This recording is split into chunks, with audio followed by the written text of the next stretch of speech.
Bangkitlah wahai negeriku, terus bergerak, berpikir dan bekerja. Kerahkan potensi, kobarkan semangatmu, berpegang teguh pada Quran dan Sunnah. Jadilah khairu umat, jadilah umat mulia. Terus bergerak, berpikir dan bekerja. Kerahkan potensi, kobarkan semangatmu, berpegang teguh pada Quran dan Sunnah. Jadilah khairu umat, jadilah umat mulia. Jadilah umat mulia, jadilah umat mulia.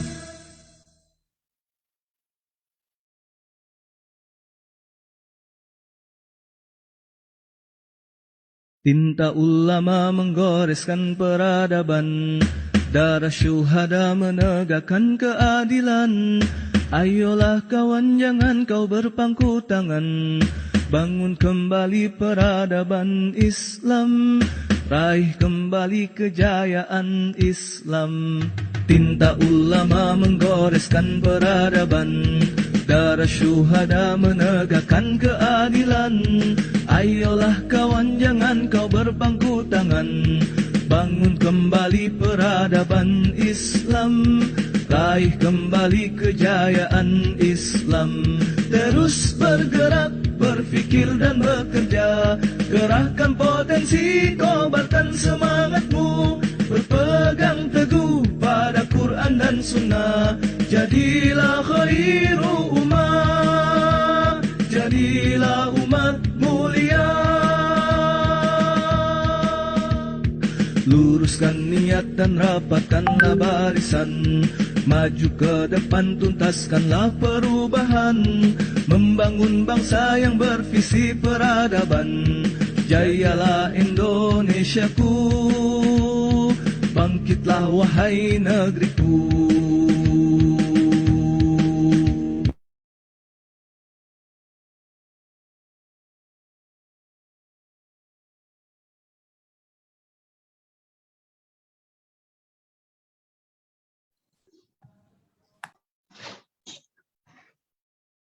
A'udzubillahiminasyaitonirrajim. Bismillahirrahmanirrahim. Assalamualaikum warahmatullahi wabarakatuh.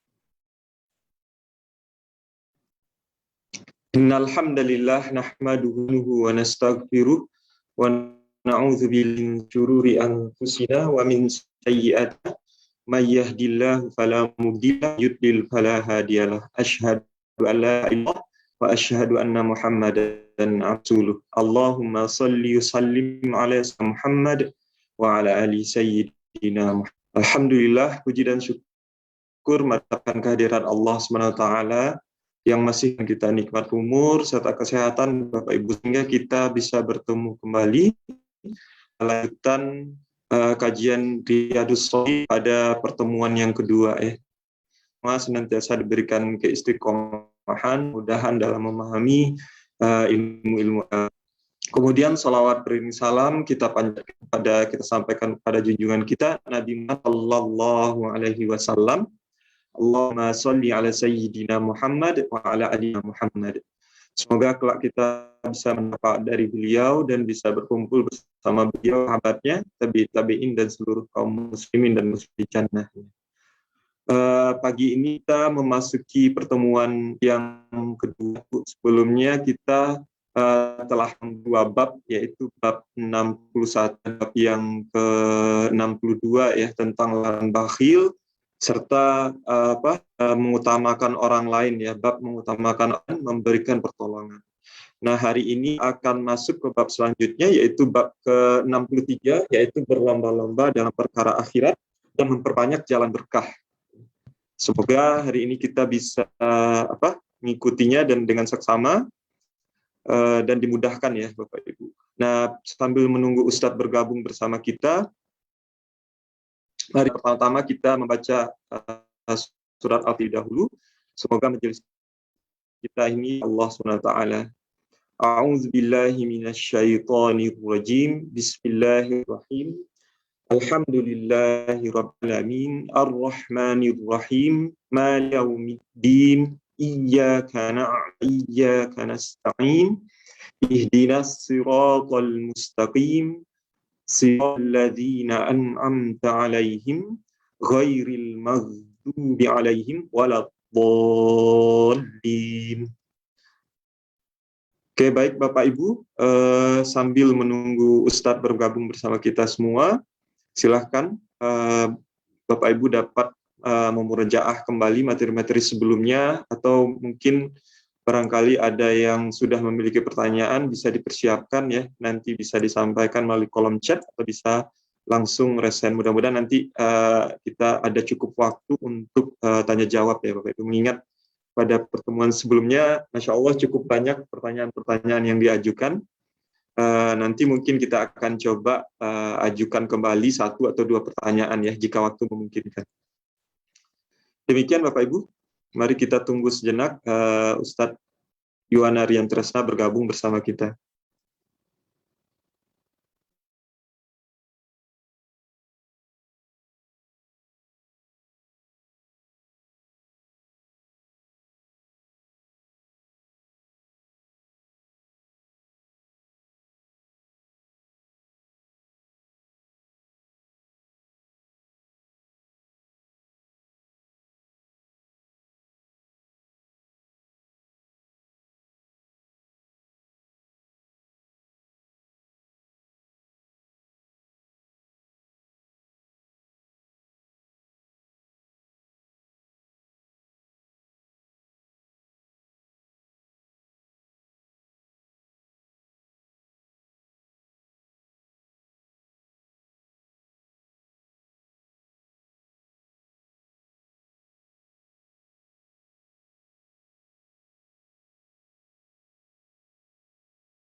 Kan suka kalau over internet.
Ya, selamat bergabung kepada Bapak Ibu yang mungkin baru bergabung ya.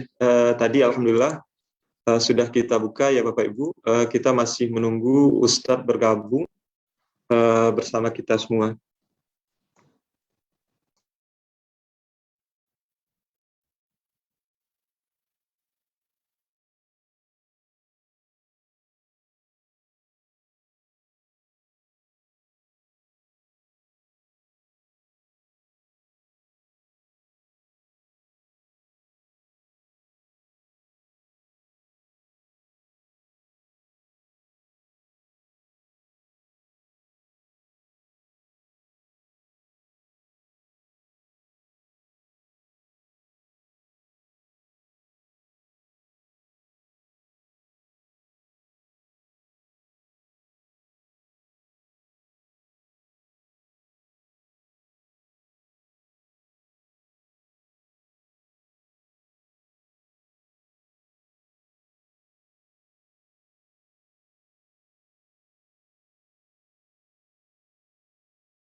Sekali lagi, harap bersabar sejenak Bapak Ibu, kita masih menunggu Ustadz. Mari kita doakan bersama, semoga Ustadz dimudahkan urusannya.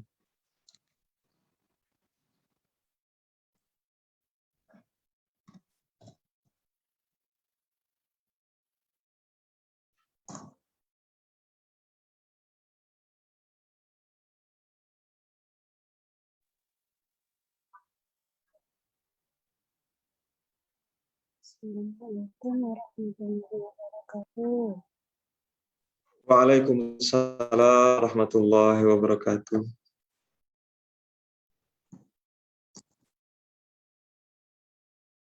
Oke, baik. Alhamdulillah Ustadz Yuwana Rian Tresna sudah bergabung bersama kita semua. Assalamualaikum warahmatullahi wabarakatuh, Ustadz. Waalaikumsalam warahmatullahi wabarakatuh. Apa nih, masih agak sedikit rame dikit lagi. Ya. Ya, baik Ustadz. Udah cukup, Ustaz, belum?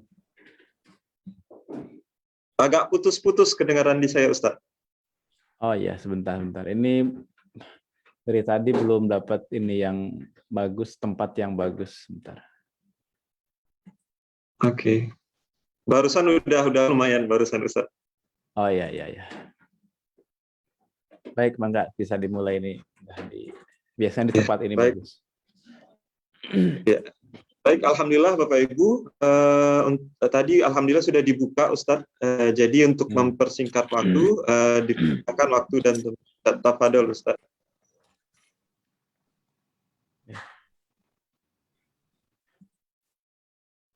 Bentar, ya, Sholihin.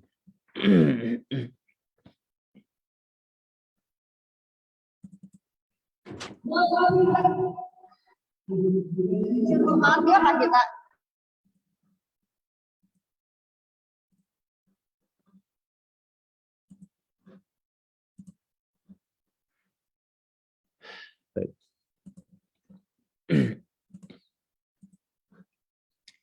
Bismillahirrahmanirrahim.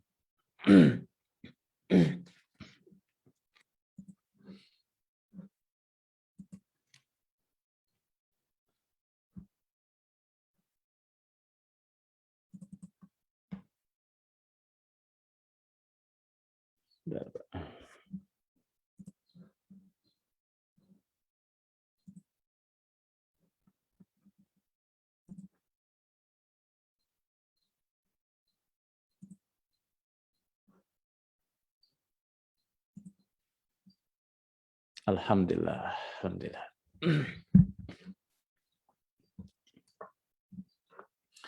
Bismillahirrahmanirrahim. Assalamualaikum warahmatullahi wabarakatuh. Waalaikumsalam.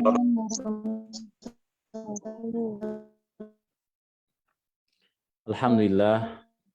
Wassalatu wassalamu ala Rasulillah wa ala alihi wa sahbihi wa mawalah. Asyhadu an la ilaha illallah wahdahu la syarikalah. Wa asyhadu anna Muhammadan abduhu wa rasuluhu alladzi la nabiyya wa la rasula ba'dah. Allahumma shalli ala Muhammad wa ala ali Muhammad fil alamin innaka Hamidum Majid. Rabbi shrah li sadri wa yassir li amri wahlul 'uqdatam min lisani yafqahu qawli. Amma ba'du. Ya ayyuhal hadirun, ittaqullaha haqqa tuqatih wa la tamutunna illa wa antum muslimun. Qala Allah Ta'ala fil Qur'anil Karim wa huwa asdaqul qailin. A'udzu billahi minasyaitonir rajim. Bismillahirrahmanirrahim.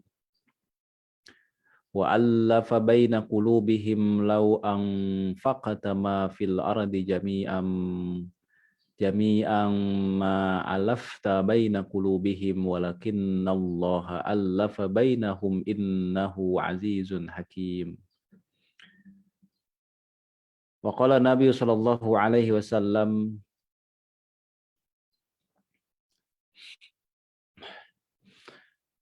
bada al-islamu ghariban wa sayaudu kama bada ghariban fatuba lil ghuraba. Wa qala aidan innallaha la yaqbidul ilma intija'an yantaji'uhu minal ibad walakin yaqbidul ilma biqabdil ulama hatta idza lam yubqi 'aliman ittakhadhan nasu ru'usan juhala fasu'ilu fa'aftau bighairi ilmin fadallu wa adallu. Shadaqallahul azim wa shadaqa rasul nabiyul karim. Alhamdulillah, berkat nikmat yang Allah berikan kepada kita semua, nikmat iman dan nikmat Islam, nikmat kesehatan, dan berbagai macam nikmat yang lainnya yang Allah berikan kepada kita semua. Pada kesempatan yang mulia ini, kita bisa kembali untuk berjumpa. Dan ini satu hal yang senantiasa kita syukuri. Baik itu nikmat iman, nikmat Islam, nikmat ketaatan, nikmat istiqomah dalam jalan kebenaran, istiqomah dalam melaksanakan berbagai macam perintah dan larangan Allah Subhanahu wa taala, istiqomah di dalam melaksanakan berbagai macam kewajiban yang Allah taklifkan kepada kita semua. Itu semuanya adalah nikmat yang Allah berikan kepada kita semua. Termasuk nikmat sehat wal afiat, ya. Mudah-mudahan kita semua dalam keadaan sehat wal afiat. Kita juga masih diberikan kesempatan hidup, nikmat waktu, nikmat ilmu, dan nikmat-nikmat yang lainnya. Hari ini barangkali nikmat yang terasa begitu sangat berharga adalah nikmat sehat. Ya, nikmat sehat. Di saat dalam situasi pandemi semacam ini, seperti hal yang terjadi hari ini, maka nikmat sehat begitu luar biasa.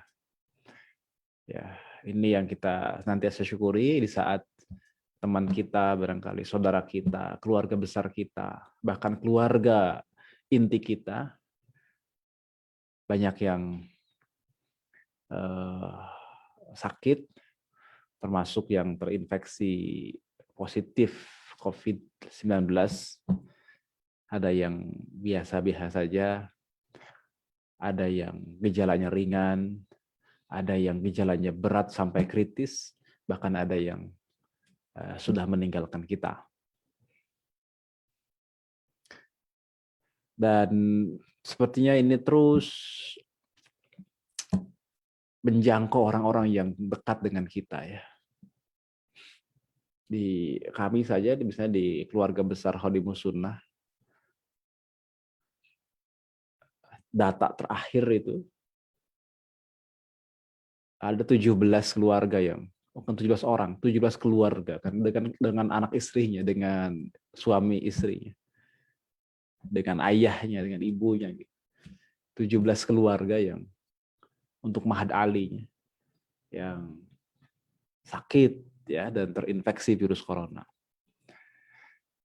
Nah, jadi ya begitu luar biasa, ya. Begitu luar biasa, dan sebagian dari mereka sangat kritis.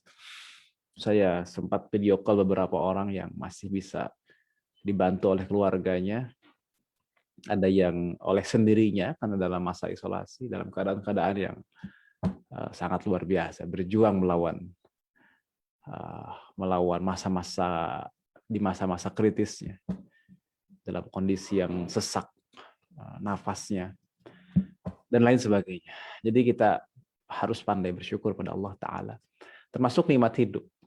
Banyak yang sudah meninggalkan kita. Orang-orang yang sangat dekat dengan saya, sudah sebagian sudah tiada. Kemarin misalnya yang di Bandung, ada satu orang yang sangat membantu dalam aktivitas dakwah saya.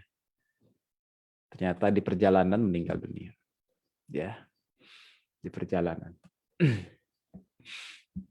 Saya perlu mengatakan di perjalanan karena untuk menepis kabar-kabar dusta yang mengatakan nggak ada yang mati di perjalanan katanya. Mati itu semua di rumah sakit. Nah, enggak, teman saya di perjalanan matinya. Ya Allah. Ya, di perjalanan. Dalam situasi yang sangat kritis. Dan saya belum sempat untuk menjenguknya, menengoknya. Jadi, ya Allah, luar biasa ya. Dan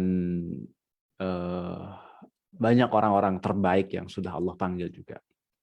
Berturut-turut kemarin kita mendapat kabar pertama adalah seorang ulama pejuang, singa Betawi, Kiai Haji Abdullah Rashid Asy-Syafi'i.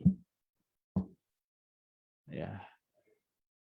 Aktivis 212 beliau. Sudah sepuh sekali. Wafat juga setelah berjuang melawan COVID. Terakhir tadi maghrib, guru yang sangat saya cintai, yang mengajarkan saya sirah nabawiyah, yang mengajarkan saya ilmu hadis dasar, yang mengajarkan kepada saya hadis tahlili, yang mengajarkan kepada saya takhrij hadis, yang dengannya saya bisa mengisi Riyadhus Shalihin pada pagi hari ini. Beliau adalah murid dari ulama besar Syekh Nuruddin Ittar. Beliau murid ulama-ulama besar dari Suriah, dari Syam. Seperti Syekh Nuruddin Ittar, beliau muridnya Mustafa Dibugho. Dan ulama besar Suriah lainnya. Beliau adalah Kiai Haji Dr. Ahmad Lutfi Fatullah, MA. Beliau belajar lama di Suriah, Damaskus waktu itu, lalu kemudian ke Jordan. Terakhir di Malaysia. Setelah sekitar 2 minggu juga berjuang dengan cukup kritis karena COVID ini, akhirnya pada situasi itulah tempo hidupnya, ajalnya berakhir. Karena sebab kematian adalah datangnya ajal, berakhirnya tempo hidup. Tapi halnya adalah dengan atau kondisinya itu dalam keadaan berjuang terinfeksi COVID-19. Dan ini adalah satu hal yang nyata. Di depan mata kita, menoh kita. Dan iwafillah, kenapa saya ingin sampaikan ini? Pertama, ingin minta doa kepada antum semua, untuk semua yang telah meninggalkan kita, khususnya guru-guru kami. Khususnya Kiai Ahmad Lutfi Fatullah. Yang tadi malam saya tidak bisa tidur sampai sekitar jam 1:30 mungkin ya. Dan dilanjutkan terus karena tanggung khawatir kesiangan sahur. Ya. Karena kami punya kenangan yang sangat luar biasa dengan beliau. Ya, orang mungkin nggak bisa menggambarkan, tapi kami murid-muridnya bisa menggambarkan. Ya. Menginap di perpustakaannya, diajari tahrij malam-malam. Ya. Dan begitu luar biasa. Kesungguhan beliau, keteladan beliau, keilmuan beliau sangat tinggi. Tapi bagaimana coba beliau menjelaskannya begitu mudah sekali. Kalau yang biasa suka nonton di TVRI itu kajian Sahih Bukhari, begitu mudah. Ibu-ibu yang nggak ngerti apa-apa juga, karena beliau begitu. Saat menjelaskan tuh mudah sekali. Tapi kalau keilmuannya, beliau itu menguasai ribuan kitab. Beliau. Kalau beliau diskusi di kalangan intelektual, lain ketika beliau mengisi pengajian kepada ibu-ibu, kepada emak-emak, kepada bapak-bapak di kampung. Beliau pandai menempatkan diri. Dan beliau sangat tawadhu. Mohon doa untuk guru kami. Yang dengan wasilah itu saya bisa mengajar Riyadhus Shalihin hari ini. Yang kedua, saya menyampaikan ini juga penting untuk ilmu hadis itu, belajar hadis itu, harus sampai kepada kematangan kita dalam bersikap. Iwafillah, ilmu hadis itu mengajarkan kita tentang penerimaan khobar, berita. Ya. Jadi kenapa dulu Imam Bukhari, Imam Muslim, dan seterusnya mampu untuk menyeleksi dan menghalau semua hadis-hadis palsu, dimasukkan dalam keranjang sampah. Dan beliau seleksi hanya hadis yang sahih. Dilanjutkan oleh para imam hadis yang lain dalam kitab sunannya. Ada Sunan At-Tirmidzi, Sunan Abi Daud, Sunan An-Nasai, dan seterusnya. Kerja tadwin hadis itu dimulai dari abad ke-2 Hijriyah sampai dengan abad ke-5 Hijriyah. Di eranya Imam Hakim dalam Mustadraknya, dilanjutkan Imam Baihaqi dalam Sunan Kabirnya. Ada ratusan, ya minimalnya puluhan kitab induk hadis yang disusun oleh para ulama.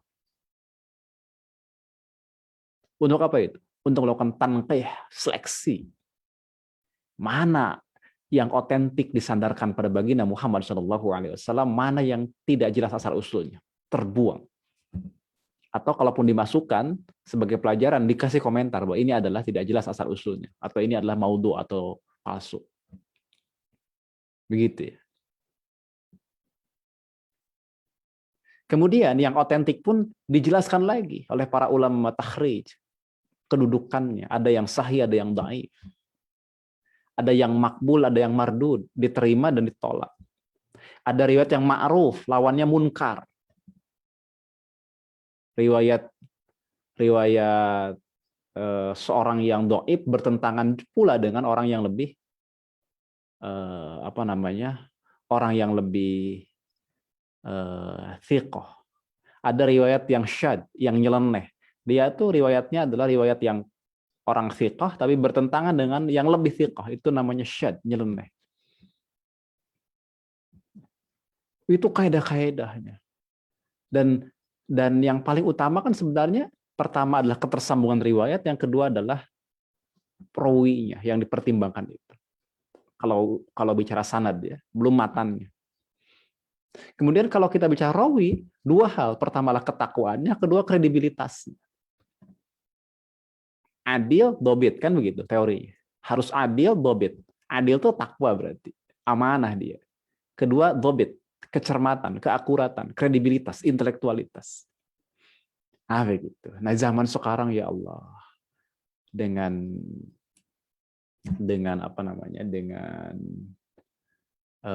media sosial yang begitu rupa ya sekarang. Orang gampang sarser gitu. Ya. Jadi dari siapapun gitu. Hatta orang gila ngomong pun kalau sudah dibumbui dengan terbongkar, ternyata wah senang biasanya kita share. Malu kita, malu umat Muhammad tuh malu gitu. Kita sudah mewarisi peradaban ilmu yang sangat kokoh.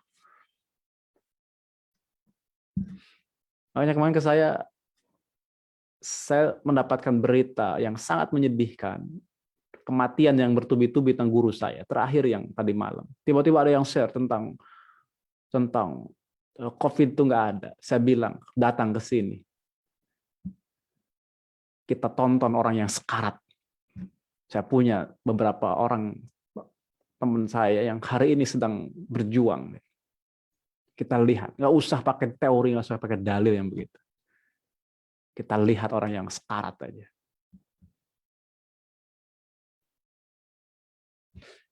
Kalau dalam teori hadis itu kan munkar. Munkar. Dan sungguh inilah tindakan zalim. Saya mengatakan bahwa orang yang mengatakan bahwa tidak ada atau tidak berbahaya atau kecil tingkat kematiannya, maka sungguh dia telah menzalimi saudaranya sendiri yang sedang berjuang untuk sembuh dari sakitnya. Menzalimi saudara sendiri yang sedang kritis. Menzalimi saudara sendiri yang sudah kehilangan anggota keluarganya. Nah, itulah yang kemudian saya ingin sampaikan pertama di mukadimah ini agar agar menjadi pemahaman kita semua ya. Dan inilah yang kemudian harus menjadi acuan atau pegangan kita semua. Kita ini sedang belajar hadis, malu kita, malu kita untuk bisa menahan diri, memverifikasi, mentabayun, saya nggak bisa, malu. Ya, kalau ketahuan ada santri saya begitu, saya langsung keluarkan, malu gitu. Bertahun-tahun belajar hadis, tapi hanya untuk begitu saja nggak bisa. Ya, jadi kita adalah Muslim. Ya, Allah Subhanahu Wa Taala melalui baginda Muhammad SAW sudah menganugerahkan satu hal yang sangat berharga bagi kita, yakni ilmu. Dan Islam itu adalah peradaban ilmu yang sangat luar biasa. Dalam ilmu hadis misalnya, begitu luar biasa. Kita bisa bayangkan kalau mentalnya seperti banyak orang hari ini, udah nggak ketolong itu hadis, udah nyampur hadis palsu, hadis hadis sahih gitu ya, hadis dhaif, termasuk yang palsu-palsu itu udah nggak ketolong aja. Baik, alhamdulillah. Saya kira itulah mukadimah kita untuk pagi hari ini. Saya perlu untuk menyampaikan ini karena saya ada di forum hadis ini. Kalau saya di forum yang lain mungkin lain, tapi di forum hadis ini. Jangan sampai kita ada di dalam satu forum hadis namun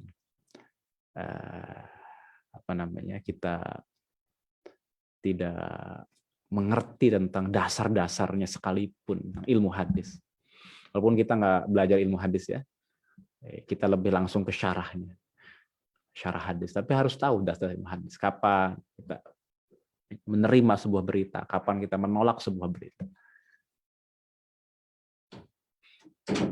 Baik, saya kira itulah. Mudah-mudahan bermanfaat untuk kita semua agar kehidupan kita lebih baik lagi. Agar kebisingan media sosial ini tidak menjadi sesuatu yang tidak produktif. Ya. Saat berita kita terima, jangan dihapus juga, baca, teliti. Oh ini tolak. Ya, karena katanya juga mengatakan jangan sering baca atau terima berita yang negatif, nanti imun turun.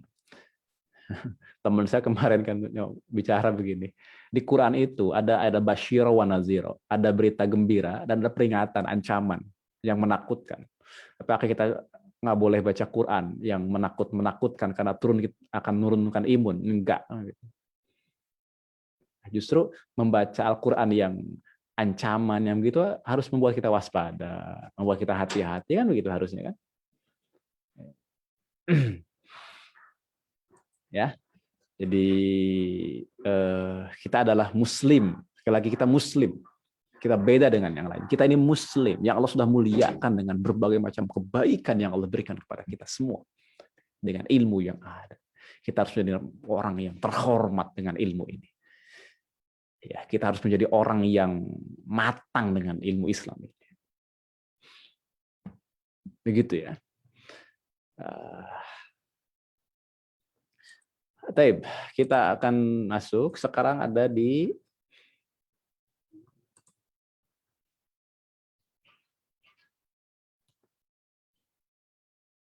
kita akan masuk ke mana?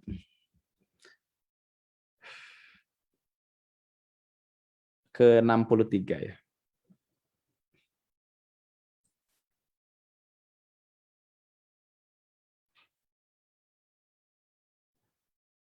Baik.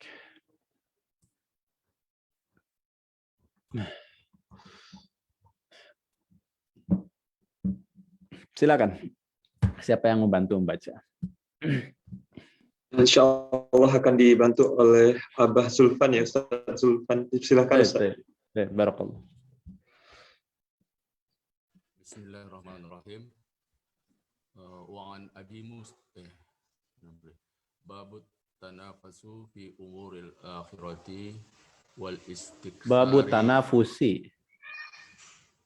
Babut tanafusu fi umuril. Babu tanafusi. Babut tanafusi fi umuril akhirati wal istiksari mimma Yatabarak bihi. Qala Allah Ta'ala wa fi dzalika falyatanafasil mutanafisun al-mutaffifin. Ya. Baik, ini adalah bab tentang tanafus. Ya, hadirin, bab tentang tanafus, tentang berlomba-lomba. Fi umuril akhirah, dalam urusan akhirat. Ya. Kemudian yang berikutnya adalah juga tentang memperbanyak hal yang akan mendatangkan keberkahan. Ya. Ini tentang berlomba dalam kebaikan, dan kemudian juga memperbanyak apa-apa yang mendatangkan keberkahan. Ya, ini jadi dalam hal apa kita harus berlomba dalam di dunia ini? Ya, ternyata untuk urusan akhirat, ya kan? Jadi tanafus fi umuril akhirah. Jadi untuk urusan akhiratlah kita bertanafus, kita berlomba-lomba, kita berlomba untuk berada dalam yang terbaik, begitu, ya, untuk yang terbaik. Kemudian untuk memperbanyak juga perkara-perkara yang dapat mendatangkan keberkahan, ya, yang dapat mendatangkan keberkahan. Allah Subhanahu wa taala berfirman, A'udzu billahi minasyaitonir rajim. Bismillahirrahmanirrahim. Wa fi dzalika falyatanafasil mutanafisun. Untuk hal yang demikian itulah hendaklah orang-orang berlomba-lomba. Yani untuk urusan akhirat.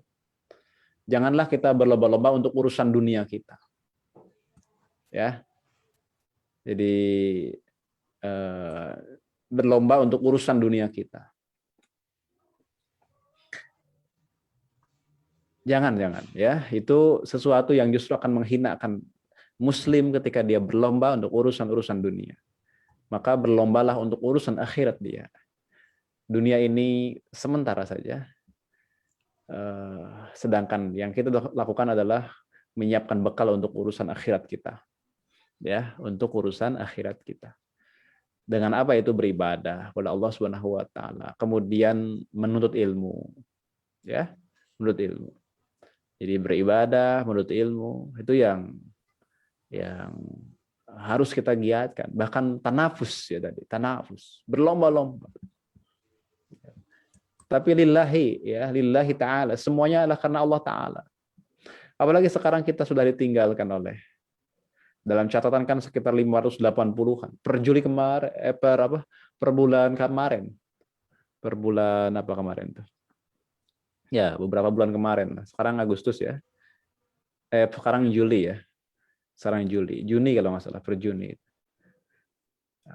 Per awal Juli kalau nggak salah. Jadi udah 580 katanya dalam data yang terdata. Padahal banyak yang nggak terdata. Ya, ulama yang wafat di masa pandemi ini. Baik karena emang halnya adalah wabah, ada yang bukan juga. Tapi kebanyakan ya. Dan itu adalah sesuatu yang sangat luar biasa. 580 lebih ulama yang meninggal. Per awal Juli kalau nggak salah. Data itu dirilis. Dan ini menunjukkan apa? Menunjukkan seperti yang tadi saya sampaikan di bagian muqaddimah. Innallaha la yaqbidul ilma intiza'an yantazi'uhu minal ibad. Sesungguhnya Allah tidak mengangkat ilmu dengan sekali cabutan dari hambanya. Jadi yang disebut dengan sekali cabutan itu adalah ini ya. Sekali cabutan itu adalah dengan apa namanya itu? Dengan dengan membuat lupa gitu. Ya, tiba-tiba lupa. Ya. Tiba-tiba jadi awalnya paham jadi nggak paham. Awalnya tahu jadi nggak tahu. Nggak begitu. Walakin yaqbidul ilma biqabdil ulama. Tapi Allah itu mencabut ilmu dengan mewafatkan para ulama. Hatta idza lam yubqi aliman ittakhadna surusan juhala fasuilu fa'aftau bighairi ilmin fadallu wa dallu. Ya. Karena ahli ilmu itu makin jarang gitu. Tidak ada, maka manusia itu ittakhadna surusan juhala, mengikuti merujuk kepada ru'usan juhala, kepada orang-orang bodoh diikuti. Nah, aja orang bodoh lagi. Udah gitu orang bodohnya berfatwa. Fa'aftau, mereka berfatwa bighairi ilmin, tanpa ilmu. Apa yang terjadi? Fadallu wa adallu. Sesat dan menyesatkan. Ya Allah. Ya. Musibah itu. Sudah kita ditinggal ulama, diangkatnya ilmu, malah nanya ke orang bodoh. Dia berfatwa lagi, sesat dan menyesatkan. Ini musibah yang berlipat-lipat ini. Maka kita boleh nih tanafus dalam belajar, dalam mencari ilmu, ya. Kita tanafus di dalam apa? Di dalam urusan akhirat kita. Tapi harus lillah, ya, lillahi ta'ala. Harus lillahi ta'ala. Begitu. Ini poin utama kita. Kemudian yang berikutnya adalah sudah ya. Nah, sudah. Hanya ini. Hanya satu ayat yang dicantumkan oleh Imam An-Nawawi rahimahullahu taala, yakni Al-Qur'an surah Al-Mutaffifin ayat 26. Ya, tentang tanafus dalam urusan dunia. Janganlah kita tanafus dalam urusan akhirat maksudnya. Janganlah kita tanafus dalam urusan dunia. Kenapa? Karena kalau kita tanafus dalam urusan dunia, ya, tanafus dalam urusan dunia, maka sesungguhnya tidak ada yang bisa kita bawa. Semuanya akan musnah, semuanya fana. Tidak ada yang dibawa oleh kita semua. Tidak ada satu kemewahan pun yang kita bawa.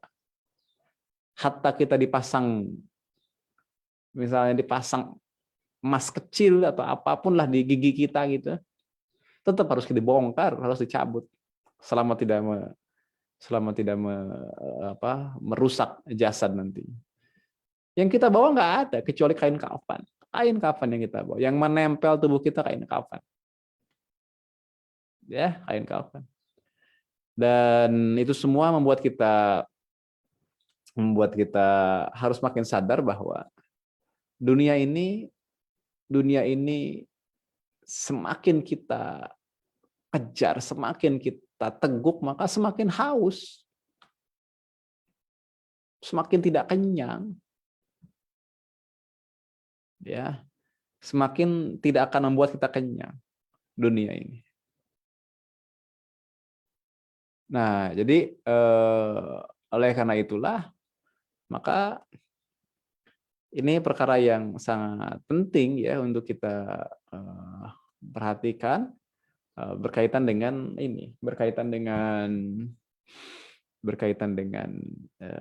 orientasi hidup kita ini. Mengejar dunia itu nggak bakal pernah kenyang. Lagi pula yang terjadi adalah justru kita sedang membangun suatu bangunan-bangunan yang tinggi mungkin ya. Namun kita harus tahu kita sedang membangun di atas jembatan yang rapuh. Ya. Jadi berlomba-lombalah dalam urusan akhirat kita. Baik, silakan lanjutkan lagi. Wa an Sahli ibni Sa'idin radhiyallahu anhu anna Rasulullah sallallahu alaihi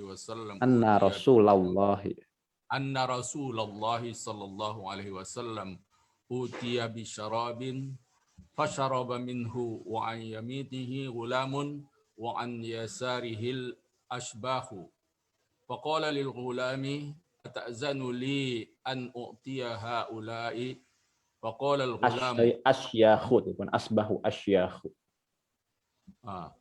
ashbahu asyakhun faqala lil ghulami ata'zanu li an u'tiya haula'i faqala al ghulamu La wallahi ya Rasulullah, la usiru binasibi minka ahadan. Fatallahu Rasulullah sallallahu alaihi wasallam fi yadihi, muttafaqun alaih. Tallahu bita'i al-misnati fawqa, ay wada'ahu, wa hadzal ghulamu huwa ibnu Abbas radhiyallahu anhu. Ya, ini Wa adalah an- hadis dari Sahal bin Sa'ad, di mana ia berkata Rasulullah Shallallahu Alaihi Wasallam pernah diberi minuman lalu beliau meminumnya.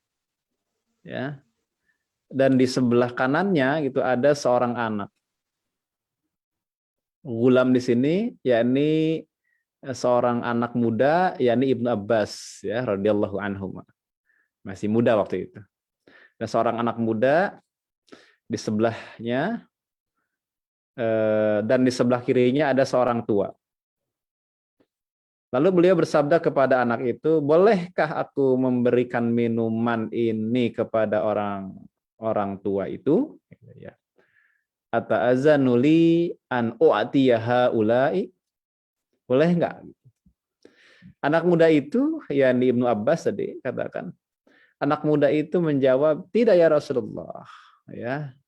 Jadi la wallahi ya Rasulullah. Tidak ya wahai Rasulullah. Sungguh aku tidak akan memberikan bagianku kepada siapapun.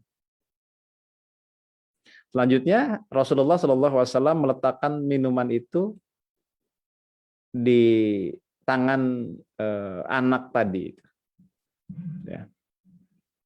Di tangan anak tadi. Hadirin yang dirahmati Allah Subhanahu Wa Taala, ini satu contoh kecil ya, satu contoh kecil. Ini luar biasa benernya. Ini luar biasa. Jadi ya ceritanya kan kita harus paham ya. Ceritanya itu Rasul itu diberi minum lalu beliau meminumnya. Paham ya? Diberi minum lalu beliau meminumnya. Ya, utiya bisyarabin fasyariba minhu. Paham latarnya ya? Paham latarnya ya? Jadi beliau itu diberi minuman lalu kemudian meminumnya. Ya. Dan itu adalah apa? Itu adalah satu minuman keberkahan.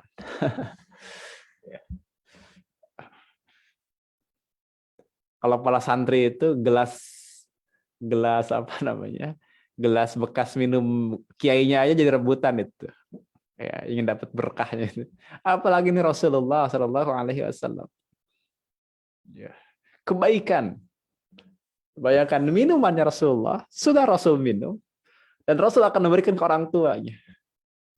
Gulam tadi itu anak muda tadi nggak rela, ini kebaikan lagi, ini keberkahan. Akhirnya karena dia mengatakan la, katanya, ya, la wallahi ya Rasulullah. Jadi jangan ya Rasulullah, tidak demi Allah ya Rasulullah, jangan berikan ke yang lain, aku saja gitu. Biarkan aku bisa mencicipinya. Biarkan aku bisa mendapatkan keberkahannya. Rasul kasih air. Itu contoh tanafus itu. Ya, tanafus. Jadi bukan masalah dunia ini, bukan. Bukan sembarang minuman, tentang keberkahan ini. Ya, bukan tentang dunia ini, tapi tentang keberkahan. Ini masalah akhirat ini. Makanya si gulam tadi itu memberikan minuman kepada anak tersebut, ya. Fatallahu Rasulullah sallallahu alaihi wasallam fi yadihi. Rasul memberikan minuman itu ke tangannya, ya. Muttafaqun alaih. Hadis ini diriwayatkan oleh Imam Bukhari dan Imam Muslim, ya, dua orang imam hadis yang sangat luar biasa. Dan sangat masyhur kitabnya, yang di Sahih Bukhari, Sahih Muslim, dan kitabnya menjadi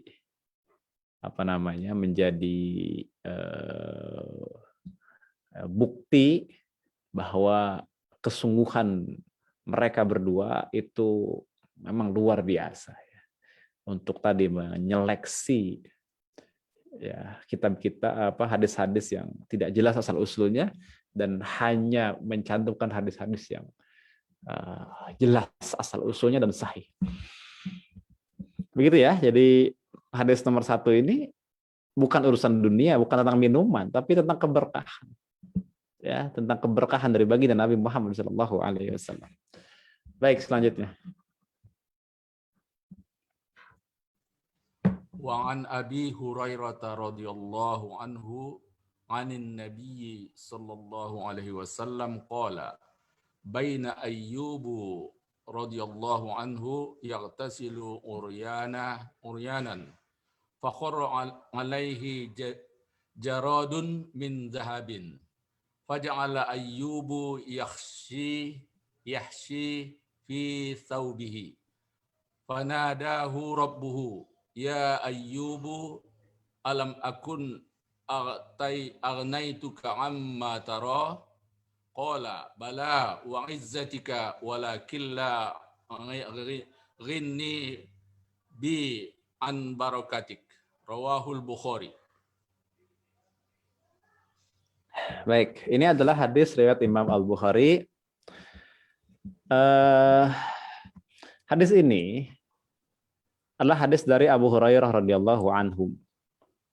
Ya, hadis dari Abu Hurairah radhiyallahu anhu dari Nabi Shallallahu alaihi wasallam. Di mana disebutkan di sana dalam sabdanya pada suatu ketika katanya Nabi Ayub mandi dengan uryanan ya, tanpa baju. Ya, tentu mandi tanpa baju ya. Ya ghatasilu uryanan, mandi tanpa baju. Lalu jatuhlah padanya seekor belalang dari emas. Fakharra alaihi jaradun min zahabin. Lalu ia menyembunyikan ke dalam bajunya. Kemudian Allah memanggilnya, wahai Ayub. Nah, dipanggil langsung. Panadahu rabbuhu jalla wa alla. Ya Ayub, wahai Ayub. Bukankah aku telah membuatmu menjadi kaya melebihi apa yang kamu dapatkan itu? Kemudian Ayub menjawab, bala, ya, benar, demi keagunganmu, tetapi aku belum merasa cukup mendapatkan keberkahan. Jadi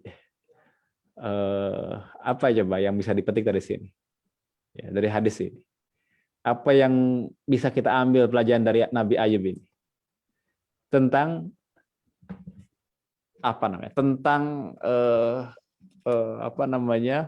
tentang ketidakpuasan untuk terus mendapatkan keberkahan dari Allah Subhanahu wa taala. An barakatik katanya. La ghina, tidak cukup aku ini untuk an barakatik untuk mendapatkan keberkahan darimu. Ini tentang keberkahan.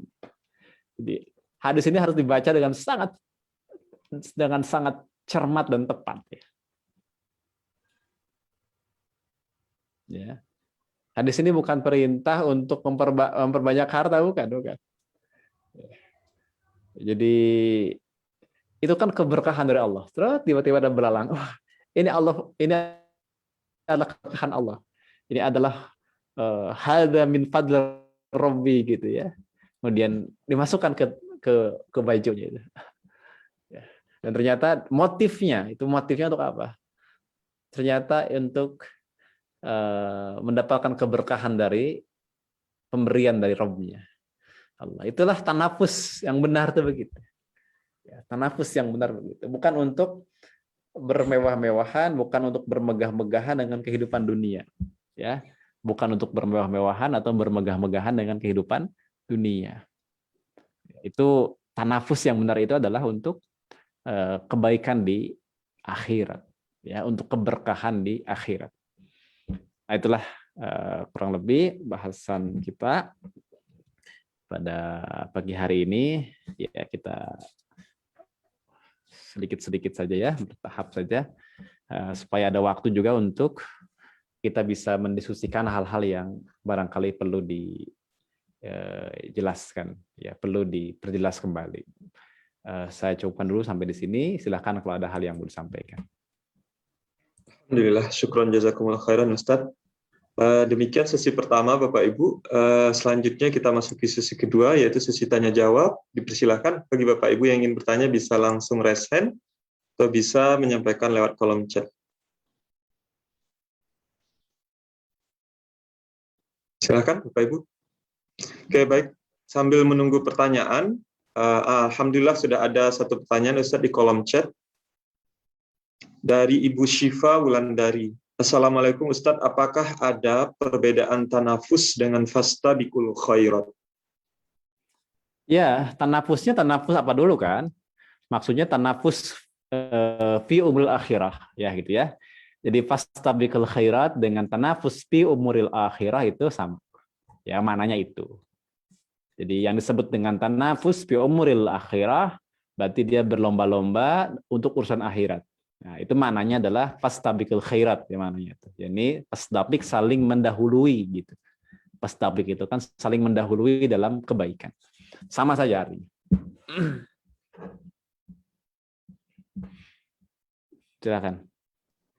Baik, alhamdulillah. Berikutnya sambil menunggu pertanyaan yang lain, mungkin kita coba pertanyaan minggu lalu mungkin Ustaz ya. Ya, boleh. Jadi pertanyaan minggu lalu dari Ibu Endang, dari Bu Endang. Assalamualaikum warahmatullahi wabarakatuh. Ustaz, kurang paham maksud atau penjelasan dari surah At-Taghabun ayat 16. Waktu itu suratnya menjaga, ada kalimat bahwa dijaga dari sifat kikir, surat At-Taghabun, Ustaz. Jadi surat At-Taghabun. Demikian Ustaz. Di bab kikir ya? Ya, di bab larangan bakhil. Jadi bunyi ayatnya Ustaz, At-Taghabun 16, dan barang siapa dijaga dirinya dari kekikiran, mereka itulah orang-orang yang beruntung. Oh iya. Ya itu adalah Quran surah At-Taghabun tentang larangan kikir, tentang buruknya kikir. Dikatakan wa may yuqassu nafsi fa ulaika humul muflihun, itu ya. Siapa saja yang dipelihara dari kekikiran, ya dirinya mereka itulah yang orang-orang yang beruntung. Ya dijaga itu berarti dia dibentengi oleh Allah dari sifat kikir. Orang beruntung ya. Orang yang dibentengi, orang yang dilindungi oleh Allah dari sifat kikir, yaitu adalah orang yang beruntung. Ya, itu maknanya. Baik, alhamdulillah. Silakan Bapak Ibu yang lainnya yang ingin bertanya. Baik, mungkin karena belum ada pertanyaan, kita kembali ke pertanyaan minggu lalu, Ustadz. Assalamualaikum warahmatullahi wabarakatuh. Dari Ibu Haratul Badiah ya. Izin bertanya Ustadz, tadi dijelaskan bahwa kata bakhil dan syuh artinya sama-sama bakhil. Kenapa menggunakan lafaz yang beda? Apa ada perbedaan dalam penggunaannya atau mengandung makna yang berbeda, Ustadz? Ya, begini, berkaitan dengan bakhil dan syuh itu termasuk lafaz yang mutaradid. Ya, biasa kan dalam bahasa itu ada mutaradid, yakni yang disebut dengan sinonim. Ya, dua-duanya sama. Bahwa ada nggak perbedaan? Ada. Ya, ada perbedaan. Kita harus buka dalam kitab Al-Furuq Al-Lughawiyah. Selalu ada perbedaan. Ya, ada perbedaan. Itu udah lebih ke kajian kekajian bahasa nanti. Ya, lebih dalamnya di kajian bahasa. Kita bisa buka di Al-Furuq Al-Lughawiyah. Seperti misalnya kalau kita menyebutkan antara misalnya ro'a dengan nazoro. Ro'a melihat, nazoro melihat. Apa bedanya? Secara makna sama saja melihat. Tapi dalam furuq lughawiyah biasanya penggunaannya berbeda. Begitu ya? Gitu.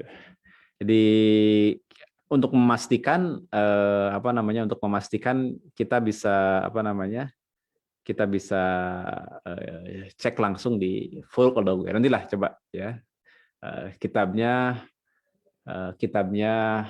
tidak terlalu besar, kecil, jadi itu menjelaskan tentang perbedaan-perbedaan dalam sebuah lafaz bahasa ya. Jadi yang seakan-akan itu sama padahal punya penekanan-penekanan yang berbeda. Wallahu a'lam. Nanti coba kita cek dulu ya. Harus dibuka dulu aspek itunya, furuk lugawiyah. Karena kalau kita syuh itu ya lebih kepada begini kan, biasanya syuh itu dimaknai kan sama saja, kikir, bakhil, pelit gitu. Kadang-kadang juga syuh itu dimaknai sebagai ketidakcukupan. Ya, kekurangan, merasa kurang gitu. Merasa sedikit atau merasa tiada, ketiadaan. Itu kan syuh itu bisa begitu. Jadi ya untuk dipastikannya nanti kita bisa lihat di kitab Al-Furuq Al-Lughawiyah. Ya. Kalau saya memahami sama saja gitu, sama saja. Pasti ada perbedaan dalam penekanan ya, antara bakhil dengan syuh ya. Pasti ada perbedaan dalam penekanan-penekanannya dan dalam penggunaan-penggunaan. Baik. Berikutnya dipersilakan kepada Ibu Trisnawati. Ya. Bismillahirrahmanirrahim. Assalamualaikum warahmatullahi wabarakatuh. Waalaikumsalam. Waalaikumsalam. Pertanyaan saya Ustadz ada dua. Yang pertama terkait bagaimana sebenarnya batasan antara dunia dan akhirat, karena saya sering mendapatkan pertanyaan bahwa memisahkan antara dunia dan akhirat itu adalah dari sekularisme, karena Islam sebenarnya itu tidak memisahkan, artinya dalam hal berlomba-lomba dalam urusan dunia pun tanda kutip itu jika kita ini kan semata-mata beribadah kepada Allah, maka pahalanya juga untuk akhirat. Jadi intinya itu tidak ada pemisahan antara itu, karena itu justru dari kapitalisme. Kemudian yang kedua Ustadz, terkait dengan kata pengantar tadi Ustadz mengenai kebisingan di sosmed, ya khususnya mungkin kami di kalangan kampus ini memang cukup berpengaruh Ustadz, karena di mana-mana sering tersebar berita yang tidak jelas. Nah, yang menjadi pertanyaan adalah bagi kami memang yang tidak memiliki pemahaman, tidak memiliki kemampuan terkait dengan khususnya mungkin ilmu hadis, sehingga terkadang kita malu atau enggan untuk bertanya, namun di sisi lain informasi itu banyak tersebar kemana-mana. Nah, bagaimana sebenarnya ini Ustadz solusi bagi kami yang sering mendapatkan terkait dengan hal itu? Mungkin begitu Ustadz, jazakumullah khairan kasiran.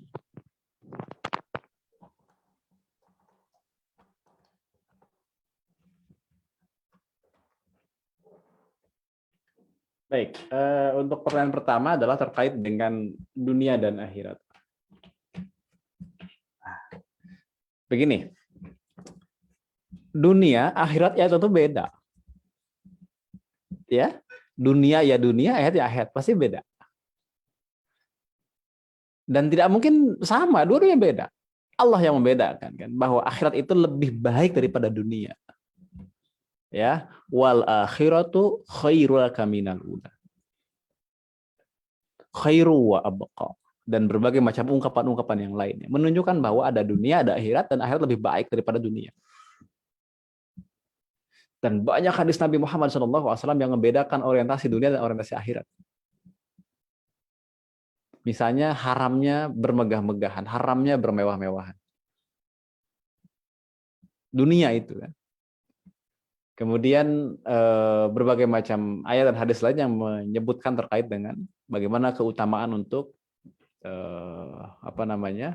untuk memfokuskan ya, untuk mengutamakan orientasi akhirat kita. Jadi berbeda, memang berbeda. Tidak mungkin disamakan. Dan itu bukan sekularisme. Berarti nggak paham sekularisme. Sekularisme itu adalah ketika menata dunia, ya. Ketika menata dunia itu, ya, ketika menata dunia, maka dia pisahkan dengan akhiratnya. Akhirat tidak boleh mengatur urusan dunianya. Makanya kan dalam bahasa lainnya yang disebut dengan sekularisme itu adalah fasludin anil hayah, memisahkan agama dari kehidupan. Jadi agama nggak boleh ngatur kehidupan, itu sekularisme. Itu maknanya ya, nggak boleh ngatur agama itu tentang kehidupan. Kehidupan dunia nggak boleh diatur oleh agama. Agama ngatur yang lain aja deh. Ya, jangan ngatur tentang bisnis, jangan ngatur tentang yang lain-lain. Ya itu sekularisme itu. Tentang pemerintahan. Ya, nanti tinggal dipaham. Jadi sekularisme itu bukan membedakan dunia akhirat, salah. Allah yang membedakan dunia akhirat. Rasul yang membedakan dunia akhirat. Sekularisme itu adalah menolak agama untuk mengatur dunia, itu sekularisme. Ya, begitu. Ya, menolak agama untuk mengatur dunia, itu sekularisme. Allah ya dapat dipahami ya dengan jelas ya. Dan contoh konkretnya nih, kita dalam kehidupan dunia ini, kita berbisnis, kita bekerja, kita berusaha, kita melakukan berbagai macam aktivitas dalam keseharian kita, maka seharusnya itu diatur oleh hukum-hukum syariat kan. Dagang kita sesuai dengan Islam, bisnis kita sesuai dengan Islam, bekerja kita sesuai dengan akad-akad Islam, dan seterusnya begitu. Itu namanya menyatukan gitu. Jadi mengatur agama terhadap dunia gitu. Harusnya begitu. Nah, itulah ya, itu contoh penjelasan berkaitan dengan sekularisme dan mana yang bukan bagian sekularisme. Itu. Beda kalau begini. Ini lain-lain kalau begini. Misalnya yang kita ceritakan tadi itu adalah orang hidup matinya itu ya. Orientasi kehidupannya. Dari pagi sampai malam, dari malam sampai pagi lagi, itu semuanya adalah untuk menumpuk-numpuk harta, menumpuk-numpuk dunia, gitu kan. Untuk kemewahannya, kesenangan dunianya, kemegahannya, itu yang nggak boleh. Kita nggak boleh tanafus untuk itu. Yang harusnya kita tanafus dalam urusan akhirat kita. Nah begitu. Contoh misalnya gini, orang tentang harta kan bisa berbeda ini di hadis yang ke mana? Yang kedua ini kan seakan-akan harta kan? Ya tentang pemberian dari Allah kan? Ya, pemberian dari Allah. Itu contoh begini. Ketika kita ingin memiliki banyak harta untuk kesenangan pribadi, maka itu adalah tanafus untuk dunia berarti. Tapi kalau kita misalnya ingin memberikan sedekah yang terbaik banyak gitu ya untuk orang lain, untuk bisa menginfakkan yang paling berharga untuk dakwah ini, maka dia ambil berbagai macam kesempatan bisnis, itu lain lagi. Ya. Makanya memandang Ibnu Auf ya, Abdurrahman bin Auf harus tepat.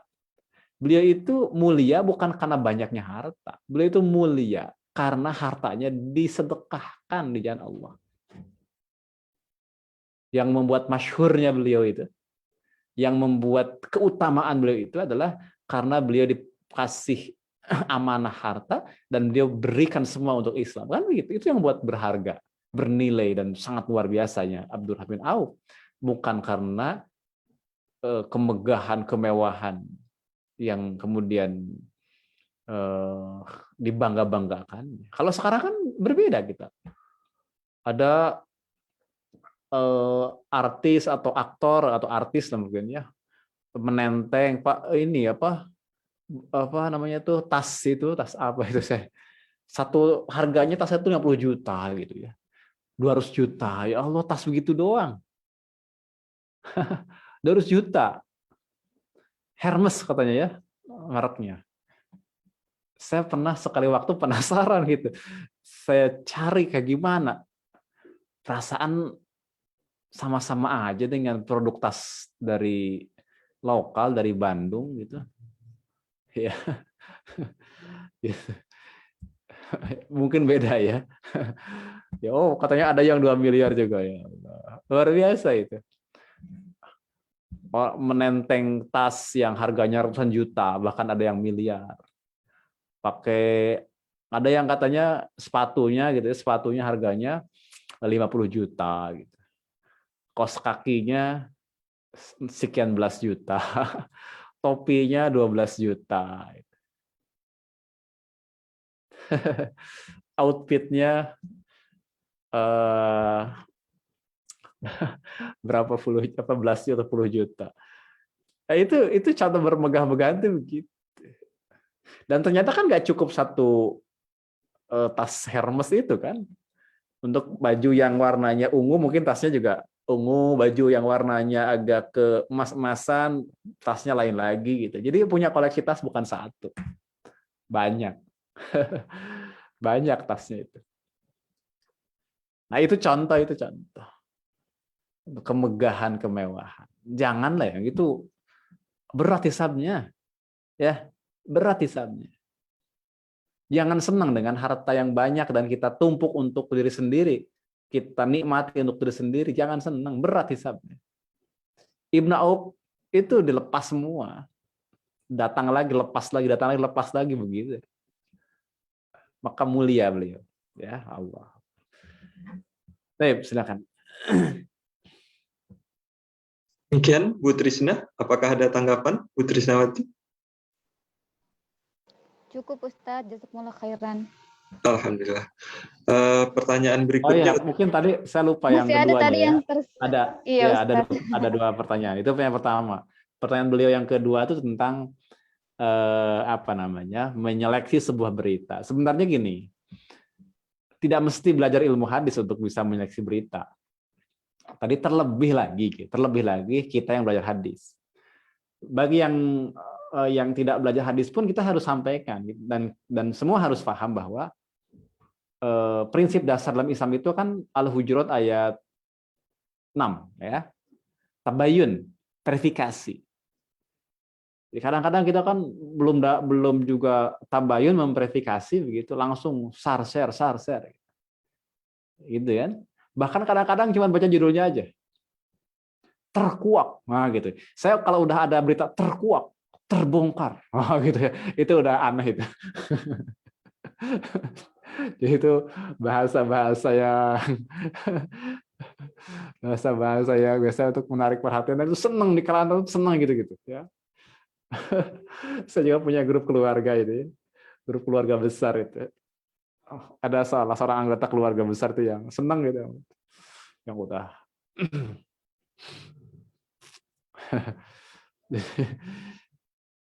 dan lain sebagainya lah yang bahasa-bahasa begitu. Belum baca isinya apa, udah share lagi ini. Baju judulnya aja. Nah, jangan biasakan begitu. Nah, itu yang perilaku begitu yang dibenci oleh Rasulullah, dibenci oleh para sahabat. Dibenci yang gitu-gitu. Loh kok bisa dibenci? Oh iya. Karena dengan itulah hadis palsu tersebar tuh begitu.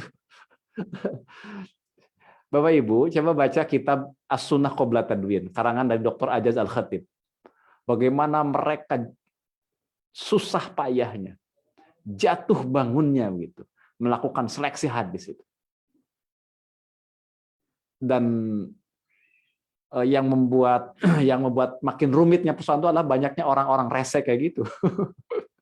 Yang qala Rasulullah langsung sebarkan dari Rasulullah tanpa verifikasi. Makanya sampai Muhammad bin Sirin mengatakan al-isnadu minad-din katanya. Laulal isnad laqala man syaa ma syaa. Kata beliau begitu kan? Sanad itu bagian dari agama. Seandainya tanpa ada sanad, tidak ada sanad, maka orang akan ngomong seenaknya. Islam itu ada aturan main. Dari siapa kamu mendapatkan info? Dari siapa? Kan begitu. Sanad itu namanya. Dan beliau mengatakan minad-din, bagian dari agama. Kalau tidak ada sanad, maka orang akan ngomong semaunya dan agama rusak. Agama rusak. Qala Rasulullah, wahai Rasulullah, sebarkan, share gitu. Kalau banyak kabar-kabar dusta. Pada masa itu tuh banyak tersebar kabar-kabar dusta yang mengatasnamakan Rasulullah Shallallahu Alaihi Wasallam. Jadi begitu ya Bu Trisnawati, kita sampaikan kepada adik-adik kita bahwa ada prinsip dasar dalam Islam itu tabayun, verifikasi. Dan dalam verifikasi itu yang paling penting kan adalah orangnya amanah enggak, Yang kedua, kredibel nggak dia? Amanah misalnya, dia kiai tapi menjelaskan tentang anatomi COVID, ya nggak kredibel misalnya. Dia ngajinya Safina sampai dengan Minhajut Thalibin sampai Fathul Muin gitu. Dia belum pernah belajar masa katakanlah biologi molekuler segala macam ya. Ya, berarti dia tuh amanah, tetapi tidak kredibel untuk menjelaskan fakta ini. Beda kalau dia kiai juga, dia juga dokter, dia juga ahli, gitu. Lain lagi ceritanya kan. Itu lain lagi cerita. Ya harus kredibel. Ada juga mungkin orang kredibel tapi nggak amanah, ada juga ya, tertolak juga yang begitu. Orangnya pendusta, orangnya sering khianat gitu. Orang yang nggak amanah. Ya, tertolak juga. Tidak adil orang. Ya, dia itu profesor tapi kerjaannya ya menikam Islam terus. Gitu ya. Dia doktor itu tapi dia kebenciannya pada Islam itu atau kebenciannya pada umat itu yang membuat dia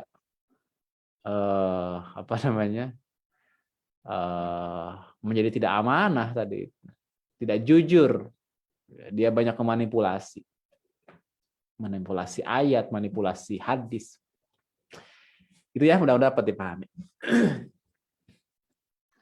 Berikutnya Ustadz, dari Ibu Dita Lupitasari. Assalamualaikum warahmatullahi wabarakatuh. Ustadz, bagaimana kita menyikapi perbedaan sikap terhadap para ulama? Misalkan kita tahu ulama tersebut menyepakati kepemimpinan sekarang yang zalim, tapi karena beliau ulama yang sudah sepuh dan dihormati, jadi takut untuk mengkritik, takut kualat. Itu yang dialami kami di daerah pelosok, khususnya yang dekat dengan pondok pesantren. Jadi takut tidak dapat berkah ulama, begitu. Ya, begini. Ad-dinu an-nasihah. Din itu nasihat. Jadi tetap kita harus melakukan nasihat. Harus tetap. Tetapi dengan cara yang baik. Oleh orang yang baik, oleh orang yang tepat. Di waktu yang tepat, pada kesempatan yang tepat. Selalu ada cara. Jangan sampai kita menginikan kebaikan, tapi dengan cara yang tidak baik. Ya, tetap dengan cara yang baik. Kalaupun mungkin tidak oleh kita, oleh yang lain. Ya, yang pas. Apalagi misalnya dia tokoh sepuh, tapi mungkin ada informasi yang tidak utuh sampai ke beliau, sehingga beliau misalnya kadang-kadang kan ada kasus seorang tokoh tiba-tiba menentang sebut saja menentang kelompok yang lain begitu. Oh, mungkin saja kan karena dia kena adu domba dari pihak-pihak tertentu ya. jadi tetap harus diberikan nasihat, tapi bagusnya oleh orang yang tepat ya, dengan cara yang tepat. Secara langsung, jangan dipermalukan. Ya, kalau personal itu langsung, jangan dipermalukan. Karena itu kan masalah personal. Ya, bukan tentang kebijakan. Kalau kebijakan yang menyangkut hajat hidup orang banyak, ya itu bisa terbuka. Karena menyangkut orang banyak. Begitu, ya. Jadi nasihat dengan cara yang baik, dengan orang yang tepat. Wallahu a'lam. Berikutnya Ustaz, dari Ibu Nurwulandari. Assalamualaikum warahmatullahi wabarakatuh. Pernah ada yang mengatakan bahwa dalam urusan ibadah mahdoh, kita harus lebih mementingkan atau mendahulukan diri sendiri daripada orang lain. Apakah ini termasuk tanafus? Mohon penjelasannya Ustaz. Syukron. Untuk ibadah mahdoh kita harus apa? Untuk ibadah mahdoh, jadi kita harus lebih mementingkan atau mendahulukan diri sendiri daripada orang lain. Apakah ini termasuk tanafus, Ustaz? Oh iya. Ibadah mahdoh kan seperti apa? Sholat begitu ya, sholat, puasa, zakat begitu, dan lain sebagainya. Begini saja, hal-hal yang menyangkut ketaatan kita secara langsung kepada Allah Subhanahu Wa Taala, ya, ibadah-ibadah yang mahdoh dalam artian transendental langsung ya pada Allah Subhanahu Wa Taala, ya memang di situ prinsipnya adalah kita harus menjalankan ketaatan dengan sebaik-baiknya. Tapi saya belum paham dengan pertanyaannya sebetulnya. Kenapa ada hubungan dengan mementingkan diri daripada orang lain? Kalau ibadah mahdoh kan memang hubungannya kita dengan Allah Ta'ala. ya, kita dengan Allah Ta'ala. Itu kalau ibadah-ibadah yang lain yang ghair mahdoh baru berhubungan dengan manusia yang lain. Ya, berhubungan dengan manusia yang lain. Nah, memang semua juga nanti pada praktiknya kan harus ditakar berdasarkan haknya. Contoh begini kan, contoh. Kita punya apa namanya? Kita punya harta yang harus dizakati, ya. Ya, berarti yang pertama adalah kita harus keluarkan zakat. Ya kan, sebelum yang lain-lain begitu. Ya, sebelum bayarin utang orang lain misalnya ya, menanggung hidup atau utangnya orang lain dan lain sebagainya, ya kita bayar zakat kita dulu karena kewajiban. Ya, gitu ya. Jadi hal-hal itu insya Allah perkara yang sudah cukup jelas sebenarnya kalau kaitannya dengan ibadah mahdhah. Apalagi perkara itu adalah perkara yang wajib, maka tunaikan dengan segera, jangan tunda-tunda. Ya, puasa misalnya, zakat, sholat, ya langsung, ya, gitu. Tapi nanti ketika ada kaitan dengan ini contoh katanya saat antri wudhu, jadi jangan menyodorkan orang lain duluan. Oh iya, antri wudhu ya. Ya kalau memang kalau itu bukan masalah tanafus sebenarnya, ya. Bukan tentang tanafus kalau itu contoh, tapi memang mengutamakan yang lebih aulawiyat, yang lebih utama. Sama-sama kita harus apa? Kita harus berwudu kan. Nah, kita di antrian pertama ya tunaikanlah hak kita gitu. Ambillah hak kita untuk wudu terlebih dahulu sebelum kepada yang lain. Ya, apa iya gitu. Itu apalagi kalau airnya air yang terbatas. Begitu ya, agar jangan sampai kita misalnya tayamum. Tapi bagi yang lain yang kebagian kan nggak apa-apa tayamum. Ya udah ada aturannya kan syariat itu. Ada 10 orang, airnya hanya cukup untuk 2 orang, ya 8 orang tayamum. Dan nggak ada air di sekitar itu, tinggal tayamum kan. Nah kita ini mau ngambil yang tayamum atau ngambil yang wudu? Ya wudu aja. Hak kita antrian pertama, gitu ya. Gitu. Jadi demikian ya Bu ya. Jadi ini berkaitan dengan hal yang harus bersegera kita lakukan. Ya, ibadah itu adalah perkara yang harus bersegera kita lakukan. Begitu. Dan juga di dalamnya ada berbagai macam aulawiyat yang bisa kita kedepankan antara salah satu dengan yang lainnya. Begitu barangkali mudah-mudahan sesuai dengan yang ditanyakan. Ya, khawatir saya menjawab dengan sesuatu yang tidak sesuai dengan yang ditanyakan. Ya. Tapi kurang lebih begitulah Bu ya, mudah-mudahan dapat dipahami. Berikutnya Ustadz dari Ibu Desma Latifah. Assalamualaikum Ustadz. Terkadang dalam mengajak sahabat untuk berlomba-lomba dalam kebaikan dan urusan akhirat diuji dengan penolakan dan pengabaian sehingga membuat futur kecewa dengan sahabat kita. Bagaimana menyikapi hal ini Ustadz? Mohon nasihatnya. Jazakallah khairan. Semoga sehat-sehat selalu. Amin amin ya rabbal alamin. Intinya begini, bahwa setiap muslim dengan muslim yang lain harus saling menyampaikan nasihat, dan pemberi nasihat itu jangan baper, sebagaimana penerima nasihat jangan baper.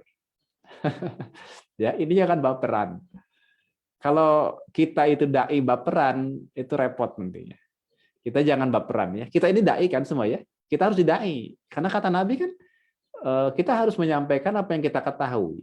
Ingat yang kita ketahui, bukan yang nggak kita ketahui. Kalau kita menyampaikan yang kita nggak ketahui itu namanya sembrono, itu namanya gegabah gitu ya. Balighu anni walau ayah itu adalah karena satu ayat itulah yang diketahui. Sampaikanlah dariku walau satu ayat yang diketahui. Makanya kalau saya kan banyak kita tanya, saya gimana? Saya nggak tahu. Yang nggak tahu ya nggak tahu. Jawab nggak tahu. Kalau kita itu menjawab tapi meraba-raba itu membebani kita. Apalagi kalau salah ya Allah ya, dunia akhirat itu. Dunia akhirat. Jadi jangan baperan, baik itu yang menyampaikan maupun yang menerima. Ditolak nggak apa-apa, ya. Coba lagi aja nanti dengan cara yang berbeda. Ya, kalau enggak juga ya berarti bisa kita kepada yang lain. Ya, begitu ya. Insya Allah. Jadi jangan baperan. Insya Allah. Ya.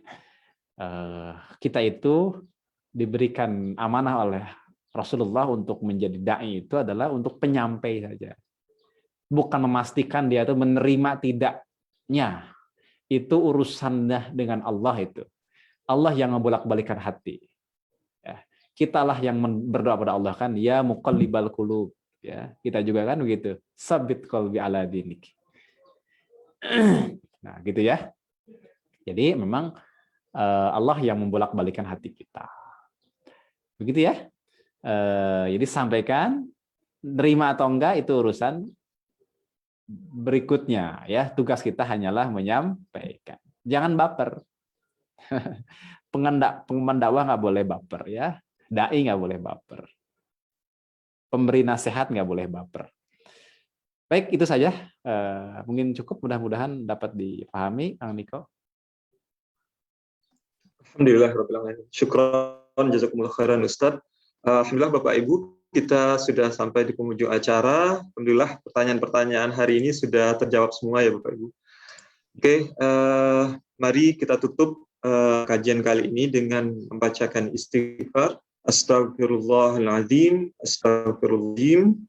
Kemudian hamdalah, alhamdulillahirabbil alamin. Kemudian doa penutup majelis. Subhanakallahumma wa bihamdika asyhadu an la ilaha illa anta astaghfiruka wa atubu ilaik.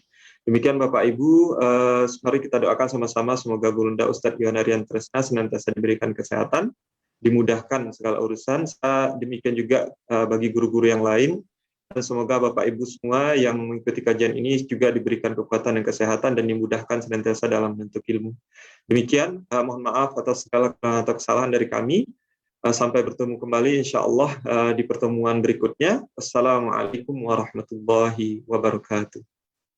Waalaikumsalam warahmatullahi wabarakatuh. Jazakallahu khairan katsir Ustaz. Jazakallahu khairan Ustaz. Wa iyyakum ajmain. Assalamualaikum.